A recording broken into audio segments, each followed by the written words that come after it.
ದೇಶದಾದ್ಯಂತ ಹರ್ ಘರ್ ತಿರಂಗ ಅಭಿಯಾನ ಇರುವಂತ ಹಿನ್ನೆಲೆಯಲ್ಲಿ ದಾವಣಗೆರೆಯ ಬಿಜೆಪಿಯ ಯುವ ಮೋರ್ಚಾ ವತಿಯಿಂದ ಬೈಕ್ ರ್ಯಾಲಿ ಮಾಡಲಾಗಿದೆ.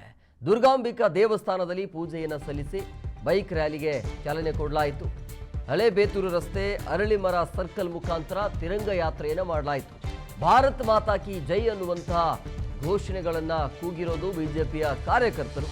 ಪ್ರಮುಖ ರಸ್ತೆಗಳ ಮುಖಾಂತರ ಅಮರ್ ಜವಾನ್ ಪಾರ್ಕ್ನಲ್ಲಿ ಈ ರ್ಯಾಲಿಯನ್ನ ಮುಕ್ತಾಯ ಮಾಡಿತು.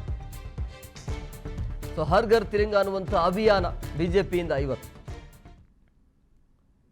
ದೇಶದಾದ್ಯಂತ ಹರ್ ಘರ್ ತಿರಂಗ ಅಭಿಯಾನ ಶುರುವಾಗಿರುವಂತಹ ಹಿನ್ನೆಲೆಯಲ್ಲಿ ಬಿಜೆಪಿ ಕಡೆಯಿಂದ ದಾವಣಗೆರೆಯಲ್ಲಿ ಬೈಕ್ ರ್ಯಾಲಿ ಮುಖಾಂತರ ಒಂದು ಘೋಷಣೆಯನ್ನು ಕೂಗಿರೋದು. ಭಾರತ್ ಮಾತಾ ಕಿ ಜೈ ಅನ್ನುವಂಥ ಘೋಷಣೆ ಬಿಜೆಪಿಯ ಕಾರ್ಯಕರ್ತರಿಂದ.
ದೇಶದಾದ್ಯಂತ ಹರ್ ಘರ್ ತಿರಂಗ ಅಭಿಯಾನ ಶುರುವಾಗಿರುವಂತಹ ಹಿನ್ನೆಲೆಯಲ್ಲಿ ಅದರ ಪ್ರಯುಕ್ತವಾಗಿ ದಾವಣಗೆರೆಯಲ್ಲೂ ಕೂಡ ಬಿಜೆಪಿಯ ಕಾರ್ಯಕರ್ತರಿಂದ ಹರ್ ಘರ್ ತಿರಂಗ ಅನ್ನುವಂಥ ಅಭಿಯಾನ ಬೈಕ್ ರ್ಯಾಲಿ ಮುಖಾಂತರ ಬಿಜೆಪಿಯ ಕಾರ್ಯಕರ್ತರು ಘೋಷಣೆಗಳನ್ನು ಕೂಗಿ ಈ ಹರ್ ಘರ್ ತಿರಂಗ ಅನ್ನುವಂಥ ಅಭಿಯಾನವನ್ನು ಮಾಡಿದರು.